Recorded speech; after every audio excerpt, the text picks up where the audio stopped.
for most of us, for many of us, it is not that we don't pray salah on time or that we don't pray salah often enough. It is not that we don't care about the night prayer. It is that deep down, we do not have the same feelings towards Allah. The feeling of love, the feeling of fear, the feeling of indebtedness, of shame, the feeling of gratitude. That doesn't exist in the heart. If the engine is not working, the plane will not fly. If a camel doesn't have food, it will not walk. This is the nourishment of the heart. Those emotions. If those emotions are not there, the outer worship is going to be empty. One day, Bilal radiallahu anhu enters the house of the Prophet ﷺ before Fajr, before the morning prayer. And he finds him reciting the Qur'an in the night prayer. He finds that he's crying so much, it's like someone poured a bucket of water on his head. And after the salah, he asks him, "O Prophet of Allah, what led you to cry so much? I've never seen you sob this much before." The Prophet ﷺ says to him, "Do you know, Bilal, what Allah revealed to me tonight? Allah revealed to me verses from Surah Ali Imran. إِنَّ فِي خَلْقِ السَّمَاوَاتِ وَالْأَرْضِ, in the creation of the heavens and the earth. وَاخْتِلَافِ اللَّيْلِ وَالنَّهَارِ, and in the alternation of night and day. لَآيَاتٍ لِأُولِي الْأَلْبَابِ, there are signs for people who think." These verses, the Prophet ﷺ did not race through them. He spent time with them.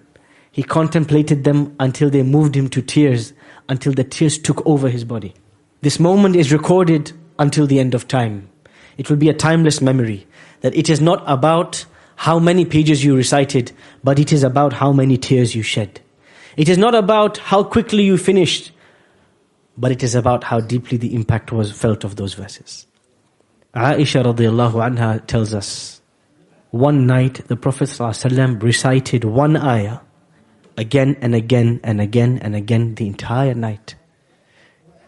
Imagine now, night Isha comes in at 8, and imagine Fajr is at 5. And imagine for 8 hours, he stood reciting one ayah. I challenge you to try it for 20 minutes. You'll get bored. What kind of a person does he need to be to enjoy one ayah for 8 hours? What does it take to taste the verses fresh again and again? And more interestingly, what was the verse that he was reciting? He recited this verse, إِن تُعَذِّبَهُمْ فَإِنَّهُمْ عِبَادُكَ. O Allah, if you punish them, they are your slaves. You can do so. وَإِن تَغْفِرْ لَهُمْ فَإِنَّكَ أَنْتَ الْعَزِيزُ الْحَكِيمُ. But O Allah, if you forgive them, then you are the mighty and you are the authority. This ayah, he recited it again and again and again, all night. Why? Because of the impact it had. Clearly for him, the night prayer was not about quantity, but it was about the quality. Clearly it was about the contemplation. It was not about the race to finish. And he tasted these verses. And he would make dua between verses. When he would stop at a verse that described paradise, he would pause. He would say, "Oh Allah, make us of the people of paradise." And when he would recite a verse of hellfire, he would pause. And he would say, "Oh Allah, protect me from the hellfire." The sign of a prophetic prayer is not how much you recited, but how much you stopped. It's not about how much you recited, but how little you recited. It's not about how quick the rak'ah was, but how slow it was. It is not about the length of your thobe, but how far your tears dripped onto the carpet. The greatest worship of the Prophet ﷺ was not his bodily worship. It was the worship of the heart. Whatever you saw outside, inside something far greater was happening. Whatever on the outside you saw of his ruku' and his standing and his sujood, the level of gratitude to Allah in his heart was far outstripped what you saw on the outside. The outside could not show you the depth of gratitude, the depth of shame he had from Allah, the depth of love of Allah, the depth of fear of Allah in his heart. You could never know how deep it was. You only got the iceberg, you only got the tip of the iceberg on the outside of the Prophet. And therefore, for most of us, for many of us, it is not that we don't pray salah on time or that we don't pray salah often enough. It is not that we don't care about the night prayer. It is that deep down, we do not have the same feelings towards Allah. The feeling of love, the feeling of fear, the feeling of indebtedness, of shame, the feeling of gratitude, that doesn't exist in the heart. If the engine is not working, the plane will not fly. If a camel doesn't have food, it will not walk. This is the nourishment of the heart. Those emotions.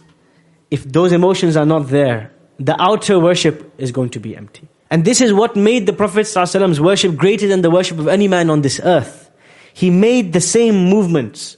Arguably, some companions of the Prophet would go further than him. They would stand up for longer.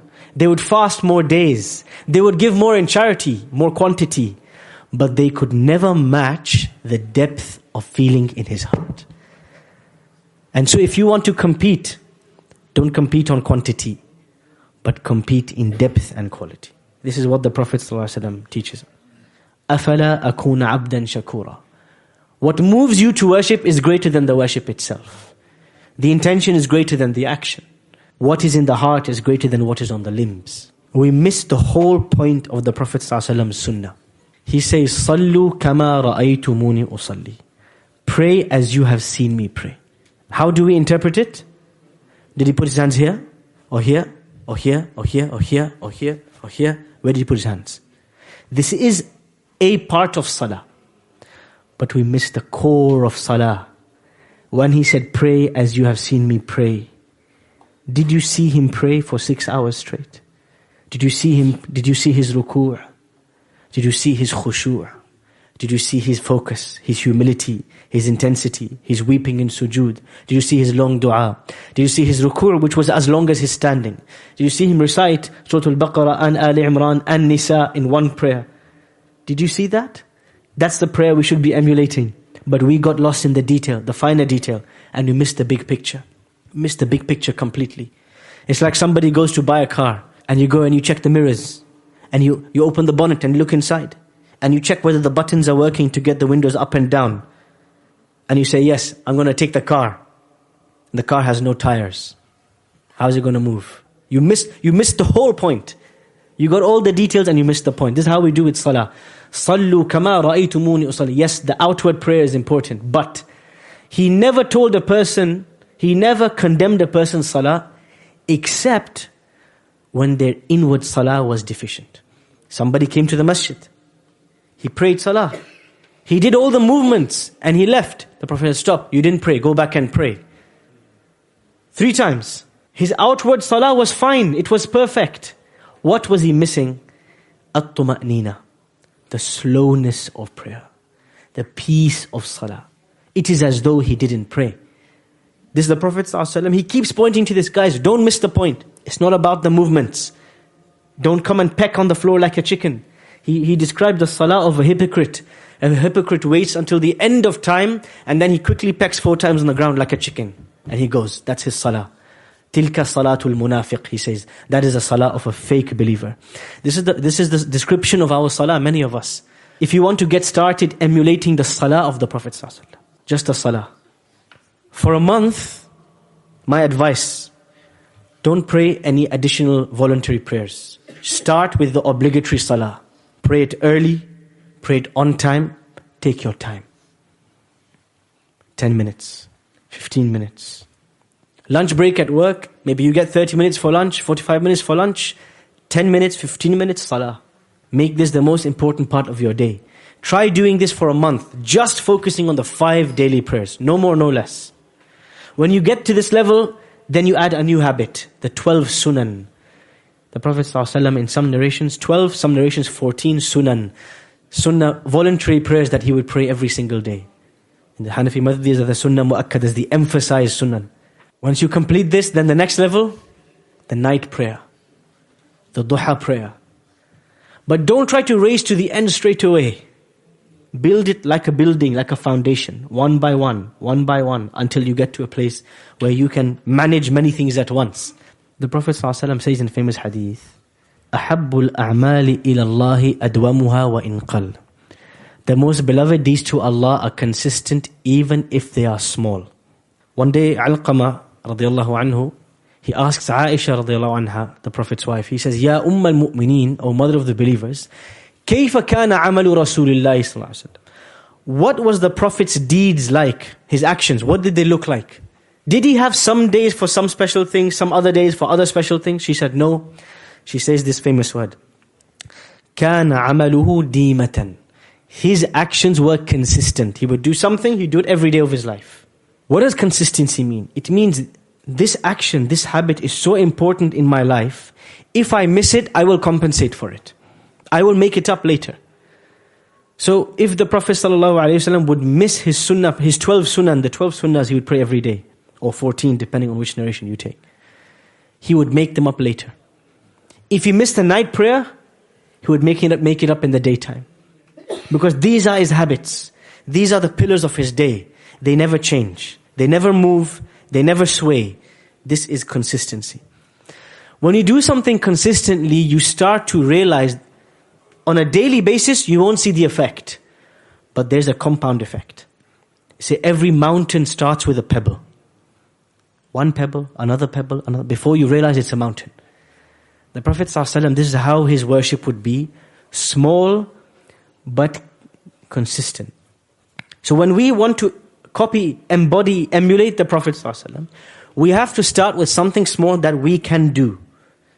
So we have to be realistic. The Prophet ﷺ says, when he's giving advice about this, he says, إِكْلِفُوا مِنَ الْأَعْمَالِ مَا تُطِيقُونَ. Take on board deeds that you are actually realistically able to do. فَلَنْ يَمَلَّ اللَّهَ حَتَّى تَمَلُّوا. Allah doesn't get bored, but you might get bored. Don't overdo it. So start with once a week. You can do once a week, make it twice. You can do it twice, make it 3 times, 4 times. Hold yourself to account. But how do we build consistent habits? This is a deeper question, and it applies to all aspects of life. How do you build a consistent habit? There's a book I can recommend to all of you. There's 2 books. One is a book called Atomic Habits by James Clear. James Clear, he writes a brilliant book very recently called Atomic Habits. So all on this idea, how do I develop a habit? How do I make something from a deed once in a while? We've all tried it. Ramadan, everybody has the habit of Quran. After Ramadan, it's gone. It evaporates. The most effective way to build a habit is to create a sense of accountability. I'll give you a simple example. Everyone says, I want to memorize the Quran. I say, great. Pay a teacher, not a friend. Pay somebody an amount every week. And let it be someone who you are scared of. You don't want to disappoint them. You respect. And make a fixed weekly time when you have to meet them. And give strict rules to yourself. Say, look, teacher, if I come 10 minutes late, cancel the lesson and make me still pay for it. If I miss 4 lessons in a row, never talk to me again. Tell me to get lost, finish. Creating this accountability, consequences, punishment if you miss it, weekly time, creating this whole system, this will force you to turn up every week. Even if you are the laziest person in the world, you will turn up because you're scared of the consequences. What about the night prayer? How can I create a system for the night prayer? One of the ways to do this is the power of jama'ah. Alone, there's very little you can accomplish.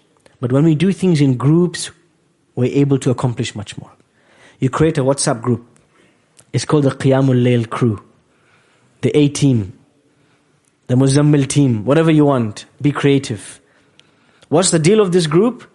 All of us are going to choose one night in the week to pray Qiyamul Layl, the night prayer. And if we all succeed in doing so, there is a reward, a group reward. We will each pay £20 into this pot every month, and we will get a reward for all of us. Or we'll go out for a meal, or we'll have some celebration or something. But we have one goal only. We want to be the people. When everybody's asleep, we are standing. When everybody's laughing, we are crying. That we have this depth of connection to Allah. We are the people of the night prayer. You create this group. You create this accountability. Everybody is asking the other. You make pairs. You say, look, Ahmed, at 3 a.m., you have to ring me. And if I don't wake up, there is a consequence. I have to give £100 in charity the next day. Ahmed rings you, you will be awake like there's no business. This is the reason why, if I give you a real life example, this is the reason why many people, they will not wake up for Fajr. 1 hour later, they'll be up at 8 a.m. for work. Why? What's the difference? Allah and your boss. Why we would wake up for our boss, but we're not waking up for Allah? Because there's accountability. We don't wake up at 8 for our boss, we lose the paycheck. we lose our career, we lose our job, we're seen as unprofessional. Maybe they'll strike us off, maybe they'll give us a slap on the wrist. So scared of the consequence, everybody's up at 8 a.m. Look at the rush hour traffic at 8 a.m. Look at the rush hour traffic at Fajr time. There's no rush hour because there's no accountability in this world. Create some if you do not have the fear of Allah, the love of Allah, that engine to move you to pray at night, create a system that will force you.